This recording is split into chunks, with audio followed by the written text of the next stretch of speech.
The sky had not known a true blue in years. Now it burned with a constant, oppressive amber, the color of molten metal and scorched memories.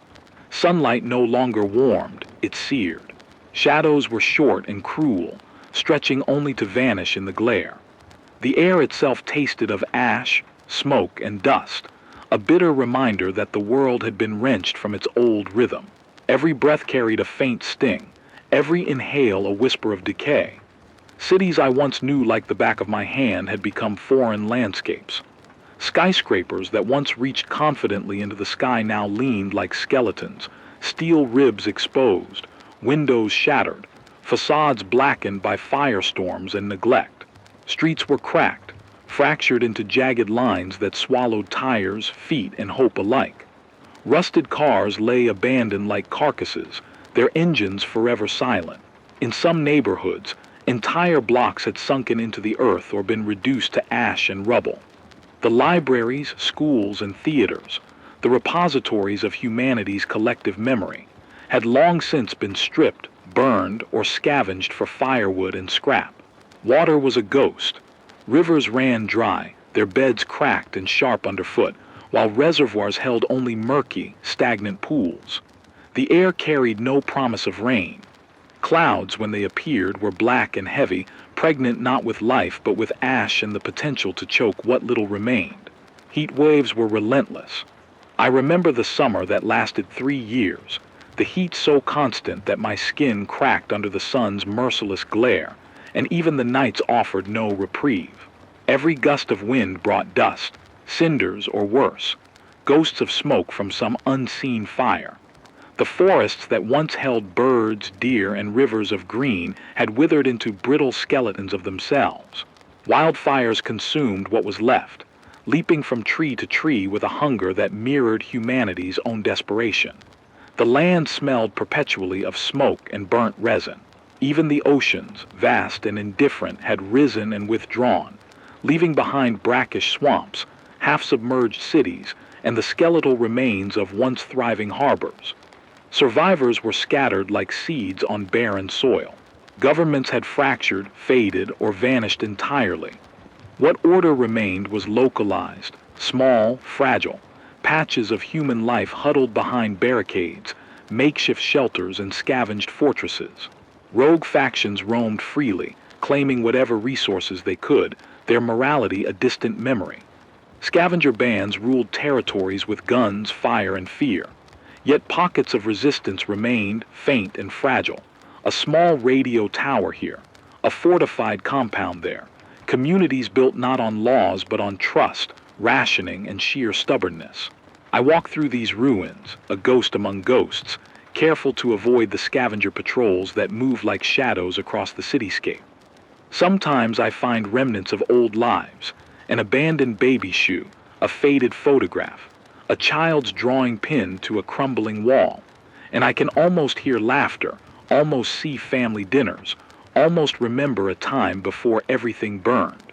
But these memories are fleeting, fragile, and soon replaced by the present's harsh reality: hunger, heat, dust, and the endless search for water and safety. The horizon offers no comfort. Smog rises from distant fires, curling in ghostly spirals into the burnt sky. Once familiar mountains are blackened and stripped of life, rivers of molten rock or mud having carved new courses across the land. The world has shrunk into a mosaic of ruins, dust, and fire. Even the stars seem dimmer now, obscured by layers of smoke and ash, their cold light a faint mockery of the sun that scorched the earth below. And yet in the midst of all this, faint signs of life persist. Small birds, scraggly and wary, flit through ruined streets. Weeds grow in cracked asphalt. Pockets of water hidden deep in collapsed buildings glimmer like trapped mirrors. Humanity clings too in ways both noble and brutal. We adapt, we fight, we survive even when the cost is our innocence, our memory, and sometimes our humanity. The world is no longer predictable. Every step is a gamble. Every gust of wind might carry ash, embers, or the distant howl of someone or something else fighting to survive. This is the landscape I navigate every day, bleak, unforgiving, yet still alive. And through it all, the radio remains my companion, a thin thread connecting me to others who are still holding on, who are still listening, and who, like me, are daring to hope that the world might still be worth surviving. My name is Miles Harrington, or at least it used to be. Names feel strange now, like souvenirs from a life I'm no longer allowed to inhabit. I once had a world, a home, a family, and a job that made me feel necessary. But those things belong to another time, one that now seems as distant as a dream I can't fully remember.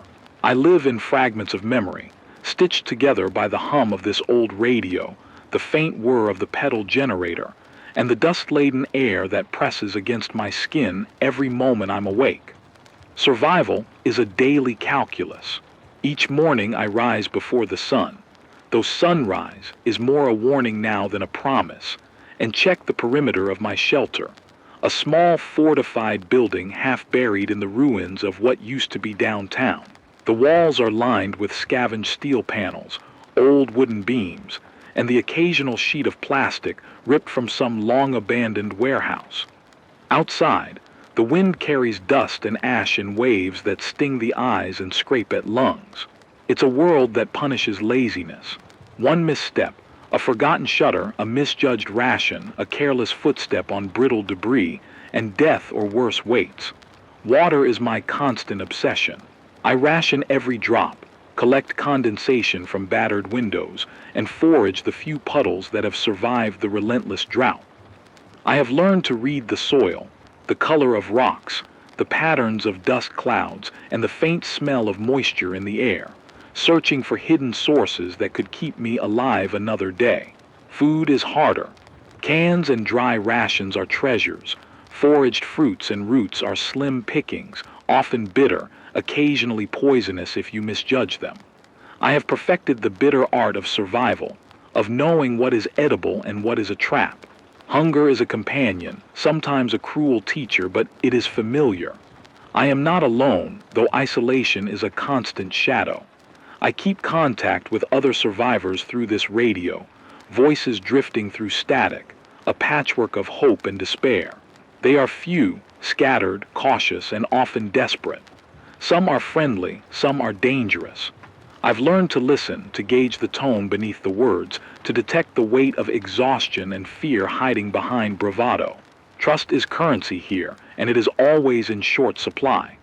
What keeps me moving forward is not merely survival, but the faint ember of responsibility.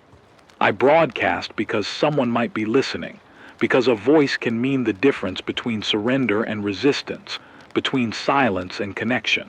I tell stories of water, of safe paths, of warnings. Even a single listener who takes that advice might survive another day. That small thread of purpose, fragile as it is, gives meaning to the relentless slog of life in this broken world. I have lost more than I can count. My family gone. A partner I once swore I would protect gone. Friends either killed, disappeared, or turned into shadows I cannot recognize. The streets are littered with their remnants, and sometimes I find myself talking to empty houses or abandoned cars, hoping for some trace of their presence. Memory is both a solace and a torment. I see them laughing, I see them pleading, and I see them vanish in smoke, dust, and fire. Yet I endure, not because I am brave, but because I have learned that survival is less about courage and more about stubbornness. There is a rhythm to it now, a strange, harsh routine. Scavenge, repair, ration, broadcast, rest. In this pattern I find a sliver of normalcy, a small assertion that life, even in its fragmented state, is still mine to manage. My tools are simple: a hand-cranked radio, a pedal generator, a few firearms, knives, and scavenged protective gear. I carry a journal, not only to track the meager resources I find, but also to anchor myself against the drifting tide of despair. Writing down observations, stories, or even trivial details helps me maintain a tether to humanity. My hands are perpetually stained, dust, soot, dried blood, or the oil of machinery, and my skin is cracked from the unrelenting heat. But each mark is a record of persistence, a testimony that I am still here. I remember a time before all of this, and those memories are as sharp as broken glass. I remember walking in a city that thrummed with life, the laughter of children in parks, the aroma of fresh bread from a corner bakery, the comfort of warm lights in a home filled with people who loved me. That world is gone, swallowed by fire, flood, heat, and human folly. Yet sometimes, when the wind is still and the dust settles for a fleeting moment, I can almost hear it, the echo of that past life, a reminder of what survival is for, not merely the continuation of breath, but the possibility of reclaiming fragments of what was lost. I have also encountered cruelty, the darker side of humanity. Raiders, desperate factions, people who will take what you have, burn what you protect, and leave nothing but ashes. I've fought, fled, bargained, and hid, learning quickly that mercy is rare, and hesitation is lethal. But even in the midst of that brutality, I have witnessed acts of grace, strangers sharing water, someone patching up a wound without asking questions, a fleeting gesture that reminds me humans are capable of both destruction and kindness. Sleep is scarce, fragmented, and haunted. I wake to the whisper of dust scraping the windows, the distant howl of scavengers, or the groan of a rusting structure ready to collapse. Dreams are tainted by ash and memory, sometimes a nightmare of loss, sometimes a vision of reunion and warmth. I never linger in them for long. Reality is demanding. It will not wait while I chase a comforting illusion. And yet, amidst all this, I cling to hope. Not the foolish hope that the world will return to what it once was, but a more practical hope. That I can survive one more day, that my voice on the radio might guide someone through the dust, that another human might answer, connect, and endure with me. That hope is thin and fragile, but it is enough. It fuels every pedal I crank, every word I speak into the static, every cautious step I take across the desolate streets. I am Miles Harrington, survivor, broadcaster, wanderer in a world gone mad. I carry my past like a scar, my purpose like a light in the endless haze, and my hope like a shield against the despair that would swallow me whole. I walk through ash and ruin, not because the world owes me life, but because life itself, in whatever form it endures, is worth fighting for. And as long as I breathe, I will keep broadcasting, keep scavenging, and keep moving forward. One step, one word, one fragile heartbeat at a time. The world has grown narrower with each passing day, as if the sky itself were closing in. Heat hangs like a physical weight. The sun is no longer a giver of life, but a relentless predator. Temperatures climb well past what our bodies were designed to endure, baking the streets into jagged cracks and turning the air into a furnace. For 3 years, not a single drop of rain has fallen here. The rivers have all but vanished, their dry beds a maze of sharp stone and dust. The reservoirs we relied on are gone, emptied, siphoned, evaporated, or poisoned beyond use. Survival is no longer about living. It is about measuring every breath, every drop, every morsel of food against the certainty of thirst, starvation, or exposure. Each day, I step into this world like a man walking through a cage of fire. The wind carries not relief, but dust, ash, and faint, acrid smoke from wildfires that rage endlessly across the plains and forests. Once green landscapes are now brittle, blackened skeletons, consumed by flame or left to rot under the sun's fury. Trees have fallen or snapped. Grasses have turned to tinder. The fires themselves are unpredictable, driven by sudden gusts, lightning strikes from storms that never bring water, and the sheer heat that ignites even the driest remnants of life. Sometimes I can smell them hours before I see the flames, a scent that is part burning wood, part charred earth, and part despair. Water is a daily gamble. I spend hours scouting, scavenging, and rationing. A single miscalculation, a puddle of contaminated water, a hidden patch of dust that conceals a dried-up well, could be fatal. The chemical content of the water that does remain fluctuates wildly. I carry a makeshift filter and test strips, monitoring pH, salinity, and bacterial levels as best I can. Even then, the risk is constant. Every sip is a compromise between thirst and the unknown bacteria that may lie within. Food is similarly scarce. Cans rot if left too long, scavenged plants are bitter or poisonous, and small animals are now as rare as kindness. I have devised routines.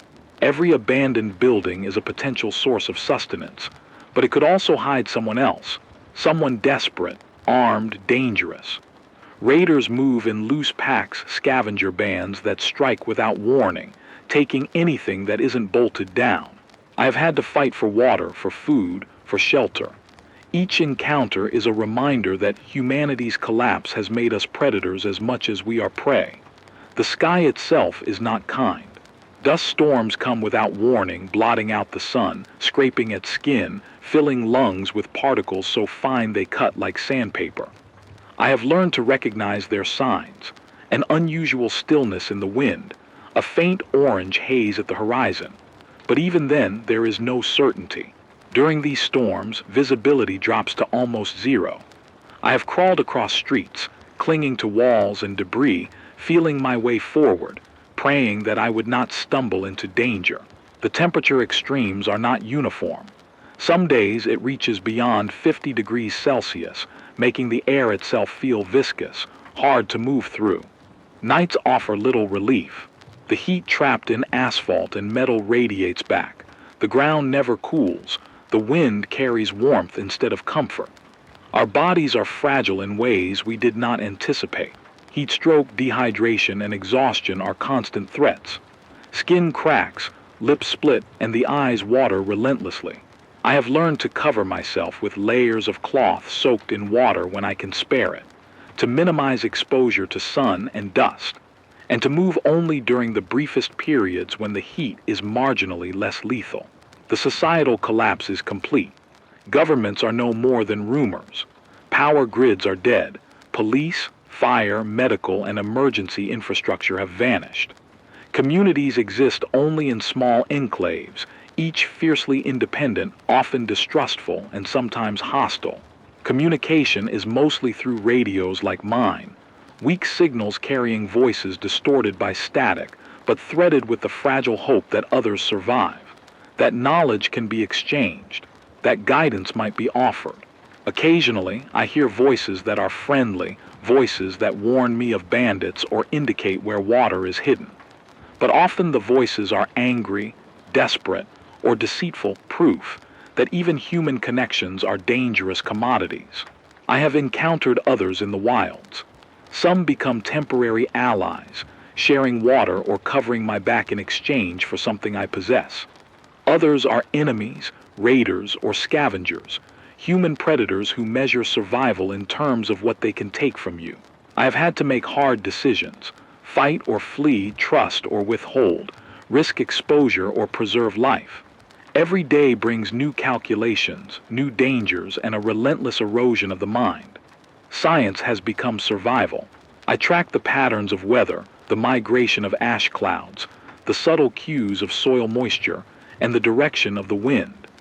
The heat waves are now almost permanent, caused by the absence of cloud cover, the depletion of forests, and the accelerated greenhouse effect that humanity ignored for centuries.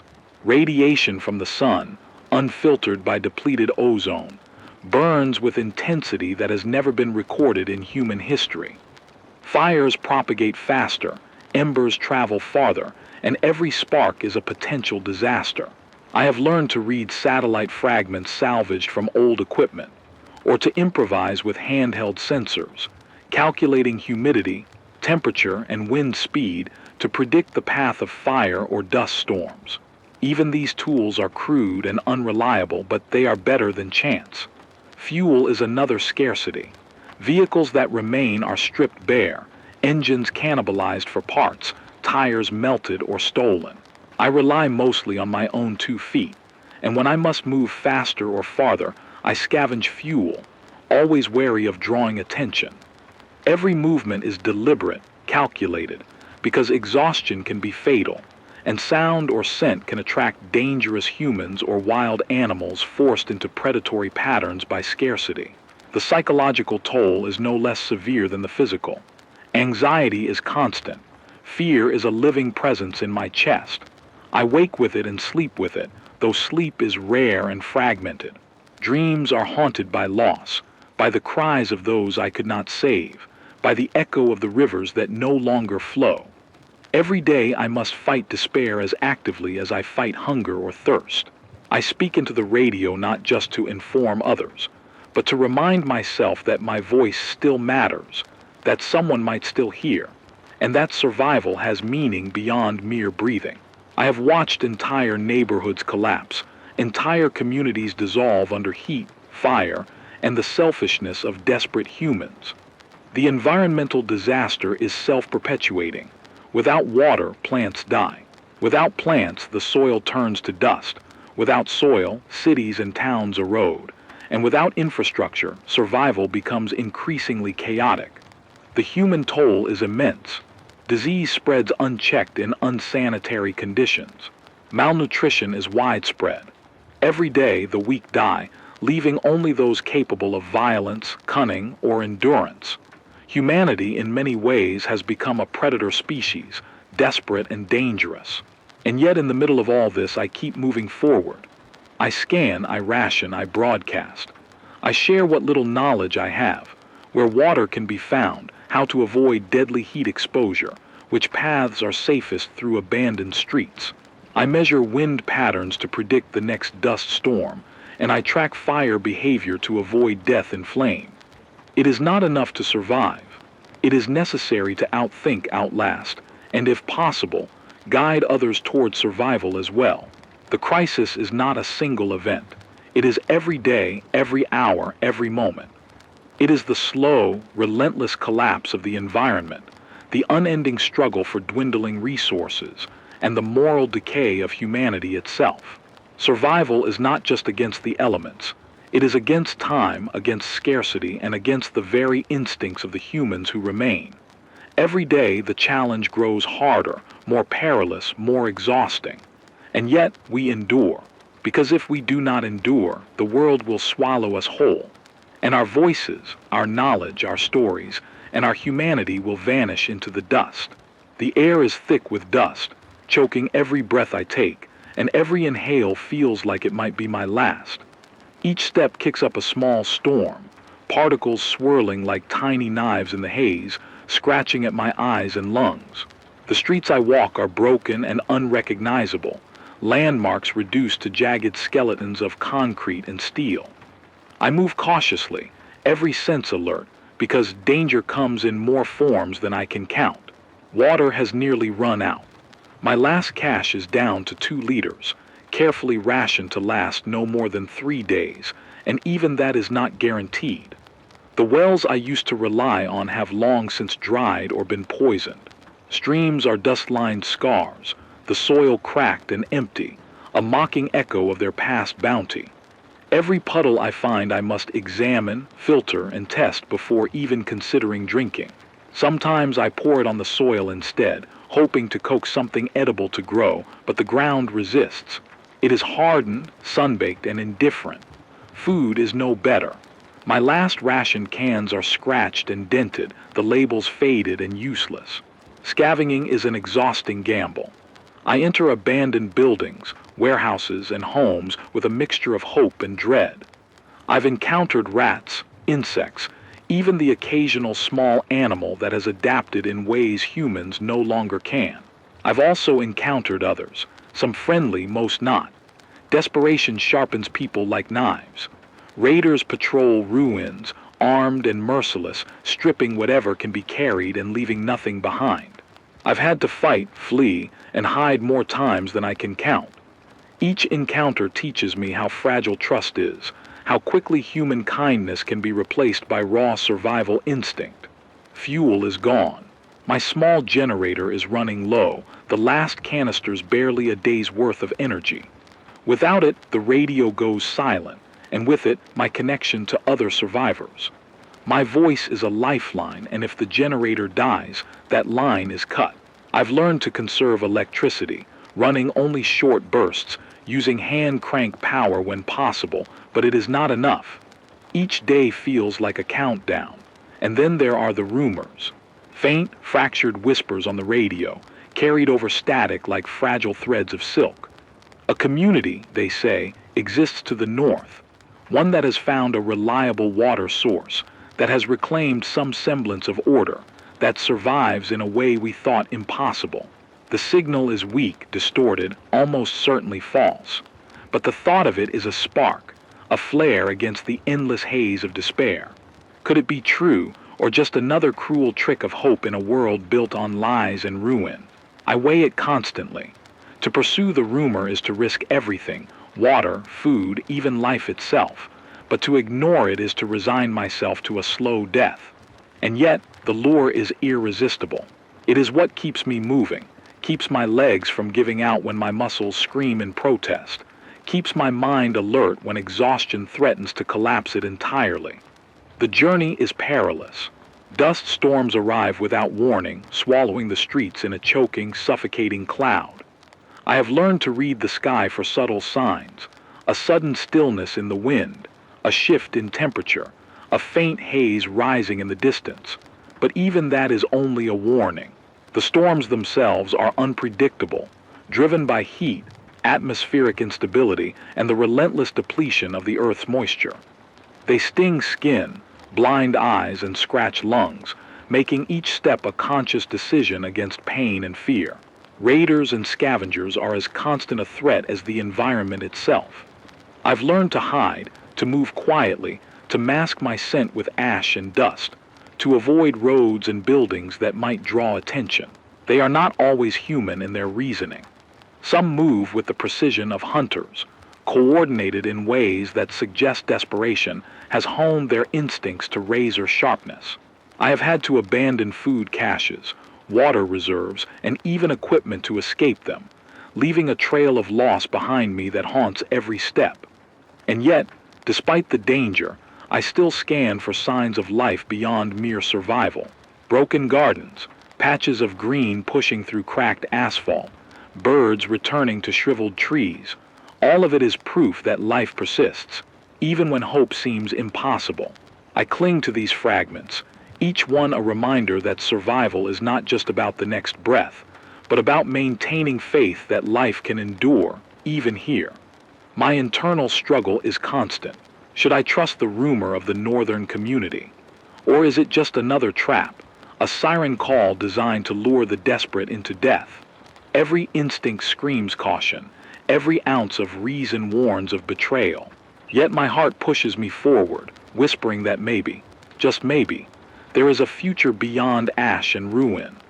I am torn between skepticism and longing, between the safety of stagnation and the perilous promise of a better tomorrow. Along the way, I encounter fragments of humanity. Some survivors share what little they have, water, food, advice, while others watch from the shadows, waiting for weakness. Each interaction tests my judgment.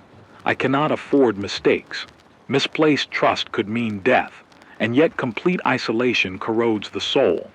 Loneliness is as lethal as thirst here, and the radio is the only tether to others who might still exist. Science is my only ally. I track temperature, wind patterns, and soil moisture with rudimentary instruments and careful observation. Dust storms are driven by atmospheric instability, heat waves, and the absence of vegetation, which has left the soil exposed and volatile.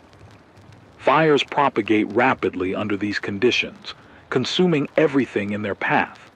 Water scarcity is a function of evaporation, groundwater depletion, and the contamination of remaining sources.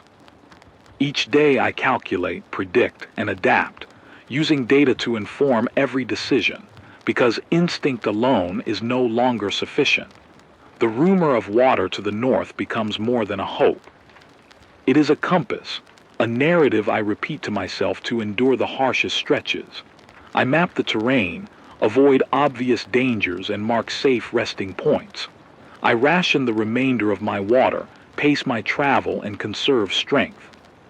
Each day is a careful balance between risk and necessity, and the consequences of failure are immediate and brutal. And still, there is the question of trust. The northern community could be salvation or slaughter. Raiders might be waiting, lying in ambush along the path. The rumor might be a fabrication, Another cruel joke of survival in a world that has forgotten fairness. I cannot know until I see it with my own eyes. The uncertainty gnaws at me, but it also drives me. It is hope in its most dangerous, most fragile form, a motivator as much as a risk. Every night, I take shelter where I can find it, covering my body against the persistent heat and dust. I check my supplies, recount my resources, and plot the next stage of the journey.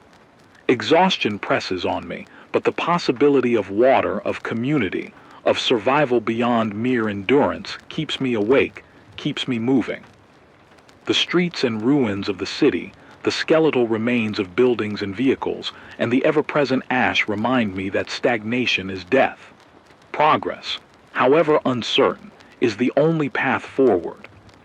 This rising tension, this constant pressure from the environment, from scarcity, from human predation, and from the unknown shapes every decision. I measure each step, each sip, each interaction against the backdrop of survival. My mind is a ledger of danger and opportunity, and my body carries the weight of both physical and emotional scars.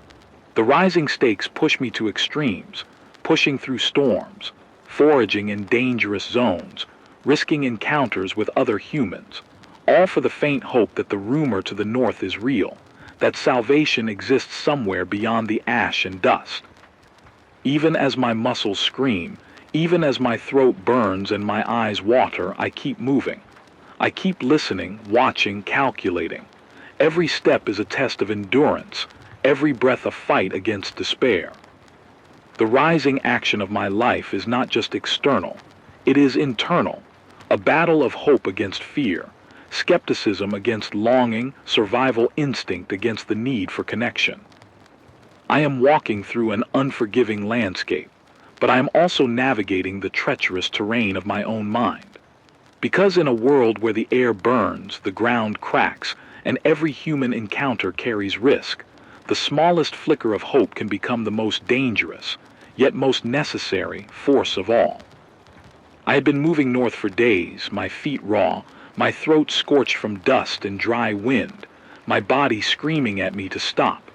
Yet the rumor burned in my mind, a fragile thread of hope, a compass pointing toward survival in a world that had forgotten what that meant. Every step brought uncertainty. Every step could be my last.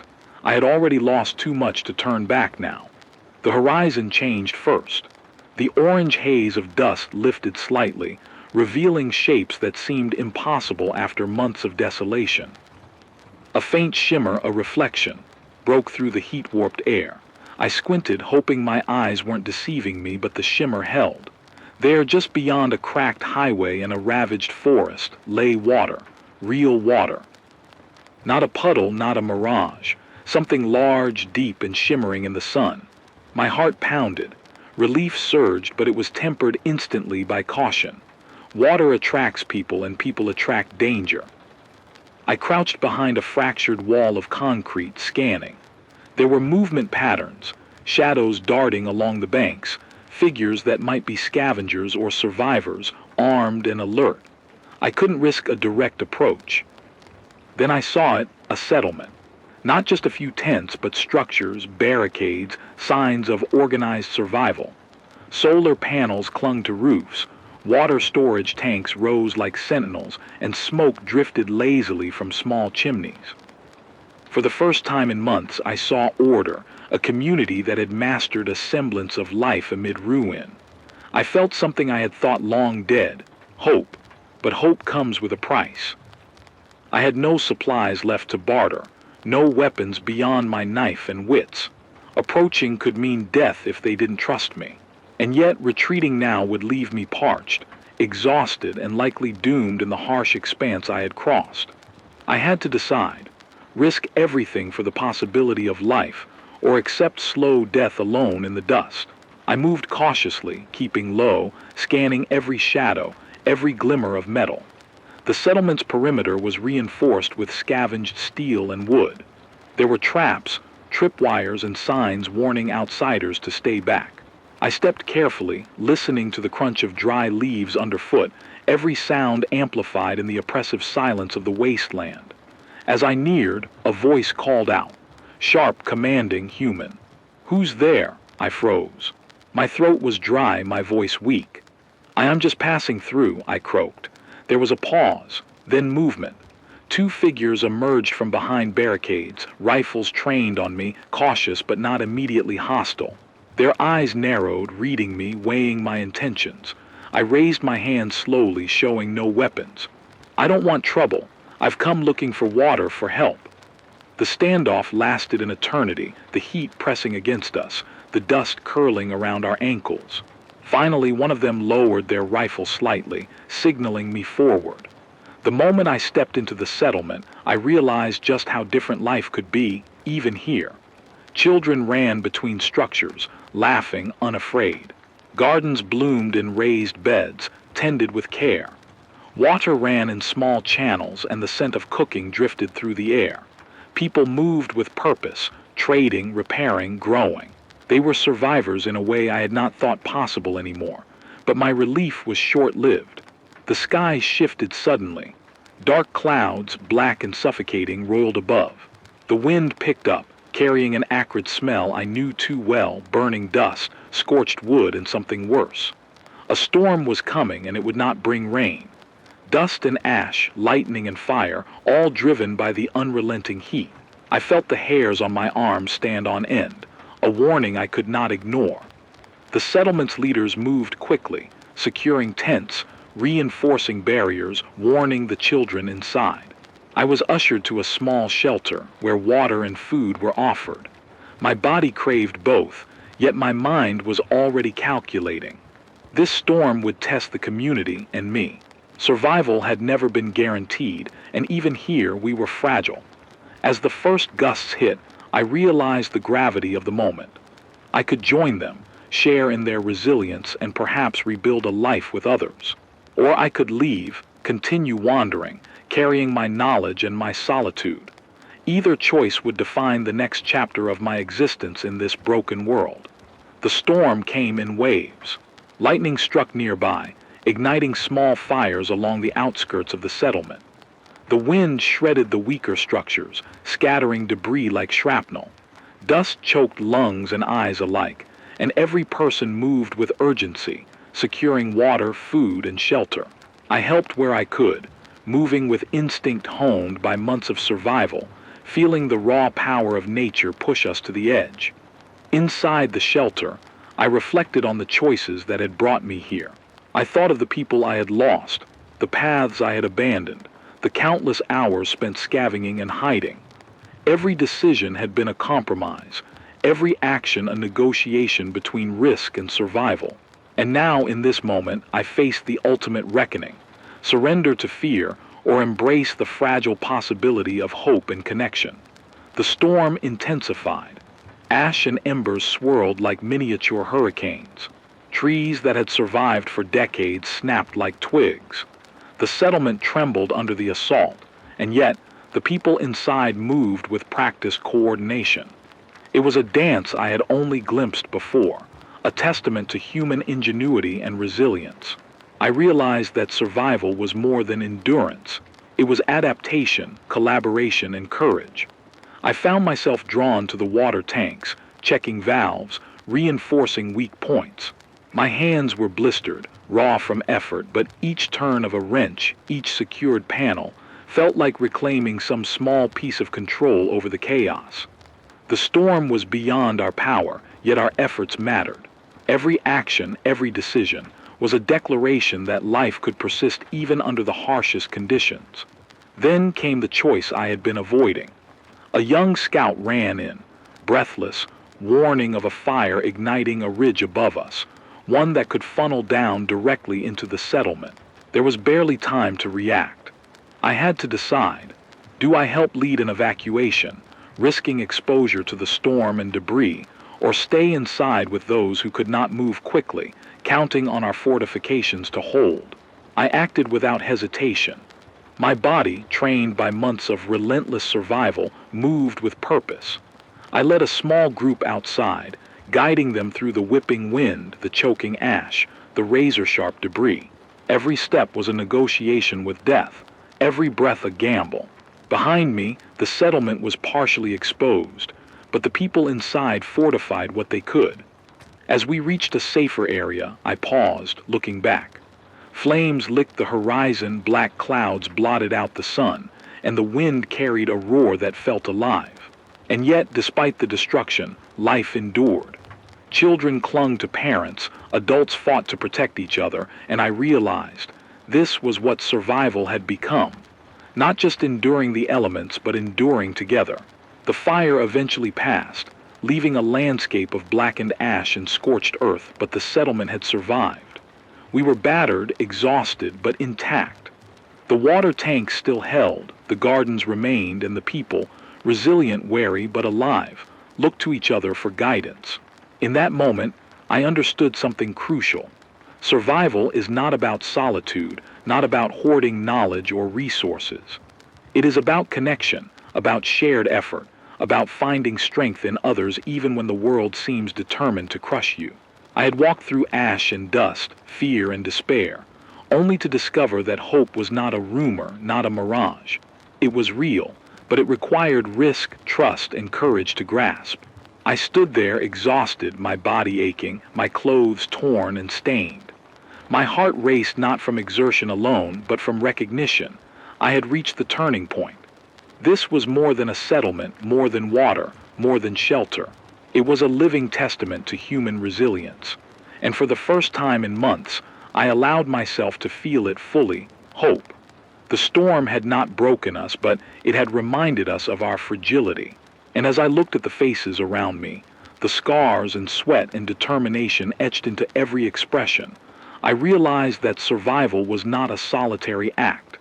It was collective, precarious, and beautiful in its own way. And in that crucible of wind, ash, and fire, I made a promise, not just to myself, but to everyone around me.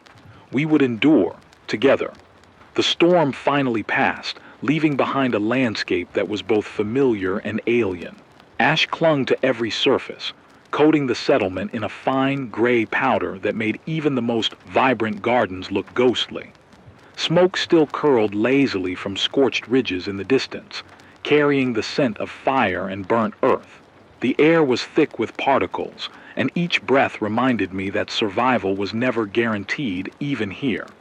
Yet, despite the devastation, the settlement had endured. The barricades still stood, the water tanks remained full, and most of the people had survived the worst of the storm. I moved through the aftermath, surveying the damage. Broken fences had been repaired as best as possible. Gardens had been hastily shielded with tarps and planks, and children who had cried out in fear now played cautiously, their laughter a fragile counterpoint to the lingering destruction. I helped wherever I could, patching holes in structures, clearing debris, and distributing water rations. Each small action felt like a reclaiming of control in a world where control was mostly an illusion. The fire and storm had taken their toll, of course. Some of the outer fields were ruined, blackened, and barren, and a few of the perimeter watch posts had collapsed. A handful of people were injured, mostly from flying debris and smoke inhalation. But the community had learned resilience. People moved with quiet efficiency, relying on shared knowledge and experience. There was no panic, no despair, only focus, a recognition that survival was a daily, collective endeavor. I took a moment to stand at the edge of the settlement, watching the horizon. The world beyond remained harsh, the desert and cracked earth stretching endlessly under a burnt orange sky. The rivers, once life-bringing arteries, were still dry and hollow, and the forests remained skeletal, stripped bare by fire and drought. Nature had not healed, it had barely held on. But within the confines of this settlement, life persisted. A fragile equilibrium had been established, one that seemed impossible yet existed nonetheless. I thought back to the decision that had brought me here. Leaving my isolated route of survival to seek the rumored northern community had been a gamble, one that could have cost me my life. Every instinct screamed caution, every step carried risk, but the payoff had been undeniable. The settlement was real.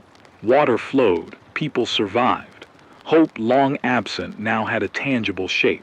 I had placed trust in the unknown, in human collaboration, and it had yielded life instead of death. Yet, hope was a delicate thing. I understood that clearly now. The storm had reminded me that even the strongest structures and the most careful planning could be undone in a moment. Survival was never permanent. Every day, every action mattered, and no community, no matter how organized, was immune to disaster. The realization was humbling, but it was also invigorating. We were alive, and for now, that was enough. The reflection was not limited to the external world. Internally, I felt a shift I had not anticipated. Months of isolation, fear, and relentless struggle had hardened me, leaving my emotions dulled and my spirit scarred. But the storm and the people who had endured it alongside me reminded me that resilience was not just about endurance. It was about connection. I had been surviving, yes, but here I was beginning to feel again, beginning to recognize the value of trust, of shared labor, of human presence. I moved among the people, listening to their stories of loss and survival, and shared fragments of my own journey. They listened, nodding, offering empathy without judgment. It was a small, fragile network of understanding, yet it felt monumental in a world stripped of human kindness. I realized that in surviving together, we were redefining what it meant to live. Survival was no longer a solitary measure. It was collective, fragile, and profoundly human. The children fascinated me most. Their resilience seemed almost unnatural, their curiosity undimmed by months of environmental collapse. They asked questions, poked at the remnants of debris, and found delight in the simplest things. A puddle of clean water, a seedling sprouting from the soil, the warmth of sunlight filtered through the lingering haze. Watching them, I understood that hope was not just about physical survival. It was about preserving the capacity to feel, to imagine, and to grow. As the sun dipped lower in the sky, casting long shadows over the ash-strewn land, I walked toward the water tanks. I knelt beside them, checking the valves, ensuring that our lifeline remained intact. Each movement was deliberate, a meditation on fragility and care. The water was precious, yes, but it was also symbolic, a representation of life persisting against the odds. And for the first time in months, I allowed myself to feel a sense of ownership, not in a possessive sense, but in a stewardship sense. We were caretakers of survival now, responsible for life in its most elemental form. I thought of those I had lost along the way. Friends, neighbors, other survivors who had crossed paths with me only to vanish into dust and ruin. Their absence weighed heavily on me, a constant reminder of the cost of life in this collapsed world. But their memory also strengthened my resolve. I was alive, and I carried fragments of them forward, not just in memory, but in action, in the choices I made to protect others and nurture life.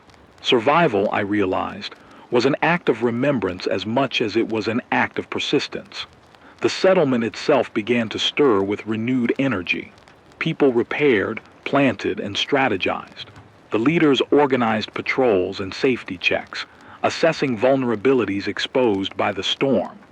Communication systems, primitive as they were tested and reinforced.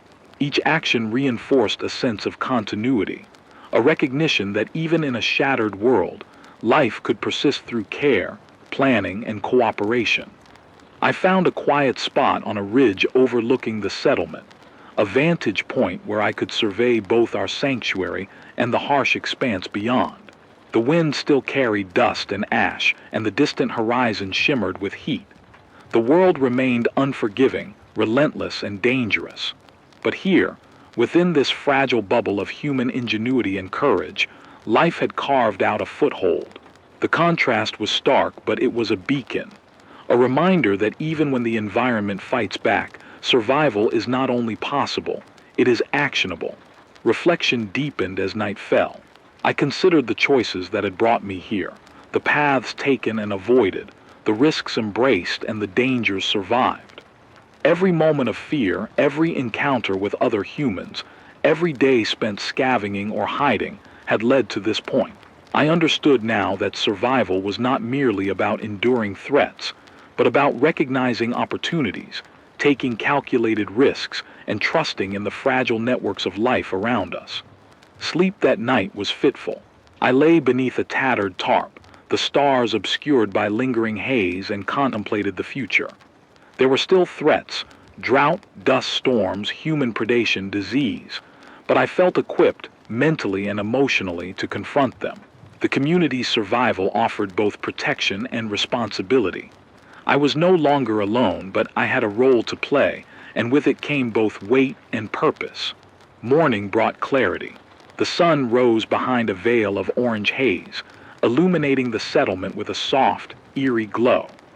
Smoke curls dissipated slowly, revealing gardens that had survived, children playing cautiously, and adults moving with intent. I joined them, helping reinforce barricades and repair damaged water channels. Each act felt like a commitment, a declaration that survival was not passive. Life required action, vigilance, and care. In that rhythm, work, reflection, observation, I realized that hope was not a destination but a practice. It was fragile, yes, and it could be extinguished at any moment, but it existed in the effort we put forth, the choices we made, and the connections we maintained. Survival was no longer a solitary battle. It was a collective endeavor, one strengthened by trust, empathy, and perseverance. I paused again at the edge of the settlement, looking outward. The land beyond remained harsh, cracked, and unforgiving. Yet the settlement, scarred but resilient, stood as proof that survival, even in the harshest of circumstances, was possible. I breathed in the dusty air, acknowledging both the fragility and the strength of life here. Hope lingered, yes, but it was tempered by caution. We were survivors in a wounded world, and every day would demand vigilance, resourcefulness, and courage. The environmental collapse continued, and the path ahead was uncertain. Yet for the first time in what felt like an eternity, I felt a quiet certainty. We could endure. Together, we would endure. The aftermath of the storm was not a reset. It was a continuation, a test of resilience and adaptability. Life did not start anew, but it persisted, imperfect and precarious, yet undeniably alive. And in that persistence I found a measure of peace. The dust would settle, the fires would die, and the wind would calm, but the struggle would remain. Survival was ongoing, but it was also meaningful, tangible, and profoundly human. I returned to the shelter, water in hand, listening to the hum of conversation and the quiet laughter of children. For now, we were safe. For now, life persisted. And for the first time in months, I allowed myself to believe, not blindly, not without caution, but with deliberate intention, that hope was worth nurturing, worth protecting, and worth fighting for. The world outside had not healed. The rivers remained dry, the forests skeletal, and the skies a constant haze of orange and ash. But within this fragile community, survival had found a foothold. It was a testament to human resilience, to the courage to persist even when the odds were crushing. And in that testament I found my own reflection, scarred, weary, but unbroken. The storm had passed. The fires had died down, leaving behind blackened ridges and smoldering earth. The ash still hung in the air, settling slowly over the settlement like a reminder that destruction was never far away. I walked among the people, seeing the quiet determination etched into their faces. Children played cautiously, learning the rules of survival almost before they could walk properly. Adults moved with purpose, repairing, reinforcing, planning. Life persisted, not in abundance, not in comfort, but in stubborn defiance of a world that seemed determined to erase it. Hope, I realized, was fragile. It wasn't a grand declaration or a sudden miracle. It was the act of planting seeds in scorched soil, patching a roof before the next dust storm, guiding a frightened child to safety. It was the small victories, the subtle signs of endurance that whispered, "We are still here." And in that whisper there was power. The settlement had survived the storm, yes, but more importantly, it had survived together. Survival wasn't just about water, food, or shelter. It was about community, trust, and shared determination. I stood at the edge of the settlement, watching the orange haze lift slightly as the wind carried some of the ash away. Beyond, the land remained scarred and dry, the rivers cracked and empty, the forests skeletal. Nature had not healed. The world outside our fragile bubble was still relentless. But here, within this small circle of human ingenuity and resilience, life endured. And for the first time in months, I let myself imagine a future. Not a safe one, not a certain one, but one in which survival was possible, one day at a time. I thought of the choices that had brought me here, the moments when risk had outweighed caution, the steps that could have ended in death but instead led to life. Trusting strangers, seeking water, joining a settlement, all acts of fragile faith in the human spirit. And I realized that hope required action. It could not exist in isolation. It was not something to wait for. It was something to create, to nurture, to fight for, even when every instinct screamed that the world was lost. The settlement's leaders had begun organizing for the next challenges. Water rationing, patrols for scavengers, protection from further environmental hazards. Plans for planting winter crops, fortifying structures, and sharing knowledge among survivors. Each measure was a small victory, a declaration that even in this harsh world we could assert some control over fate. And yet, there was no illusion of permanence. The storms could return. Fire could sweep through the valley again. The rivers could remain dry. But still, we persisted. I reflected on what survival had taught me.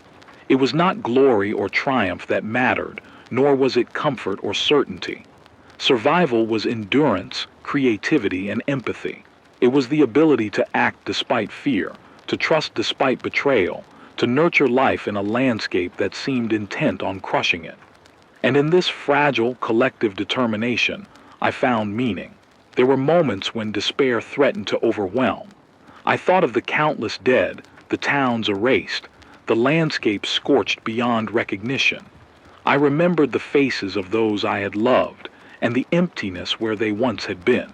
The world had become unrecognizable, a place where every sunrise carried both the beauty of light and the danger of unrelenting hazard. Yet even in these moments, hope persisted, tucked into small gestures. A repaired water channel, a garden beginning to grow, the laughter of children who had not yet known the full weight of loss. As night fell, I lit a small lamp inside the shelter, its soft glow cutting through the lingering dust. I sat quietly, listening to the muted conversations, the occasional laughter, the hum of life continuing against the odds. For the first time, I allowed myself to feel both the weight of the past and the tenuous possibility of tomorrow. I was alive. They were alive. And even if the world beyond the settlement remained hostile, even if the sun burned hotter and storms grew fiercer, we had carved a space to endure. I spoke softly into the radio transmitter, my voice carrying across the static-filled airwaves. To anyone out there, if you can hear this, know that survival is possible, even when it seems impossible. There are still people fighting, still pockets of life, still ways to endure. Stay vigilant, stay kind, trust when you can and act when you must. We are still here. You are not alone. The words felt both powerful and fragile. They were a beacon for anyone listening, a reminder that hope could be communicated, shared, and multiplied. And yet, I knew that hope alone would not sustain us. It was action, preparation, and resilience that kept us alive. Words could inspire, but they could not replace water, food, shelter, or cooperation. Hope had to be paired with effort, with courage, with determination. I reflected on my own journey, from isolation to connection, from despair to cautious optimism. I had walked through dust storms and fire, faced hunger and exhaustion, feared and trusted strangers. I had lost everything familiar, but I had found something equally precious: the capacity to endure, to act, and to hope. Survival had ceased to be merely a personal struggle. It had become a shared responsibility, a fragile network of lives interdependent, yet fiercely independent in spirit. The world beyond the settlement remained unforgiving. Fires could flare without warning. Storms could obliterate everything we had built. Disease could strike, and scavengers could invade. But within our fragile bubble, We had learned that each day survived was a victory. Each shared meal, each repaired structure, each act of protection reinforced the possibility of life. The stakes remained high, but for now we had proven ourselves capable. As I prepared for the night, I allowed myself a rare smile. The storm had tested us, pushed us to the brink, but we had endured. Hope had not been destroyed, it had been reaffirmed. Fragile, yes, like a single candle flickering in the wind, but real. And in that fragile flame I saw the path forward. Not an easy path, not a safe one, but a path worth walking. I do not know what tomorrow will hold. The sun will rise and the wind will carry dust. Fires may flare, rivers may remain dry, and challenges will come unbidden. But today we have survived. Today we have acted, cared, and persevered. Today hope lives in our hands, our hearts, and our choices. So I speak to anyone listening. Stay alive, stay human. Preserve your courage, your empathy, your capacity to act. Trust when you can, fight when you must, and remember that even in a world fractured beyond recognition, life can persist. Fragile, yes, but unbroken. For now, the settlement sleeps. The air cools, the dust settles, and the lamp burns steadily, illuminating the small victories we have earned. Survival continues, one day at a time, but we have proven that endurance, connection, and hope, however delicate, can persist even in the harshest of worlds. And as long as we breathe, as long as we act, there remains a chance for life, for recovery, for meaning. The world may be gone as I knew it, but we are not. And for that hope, fragile, tenuous, beautiful, remains.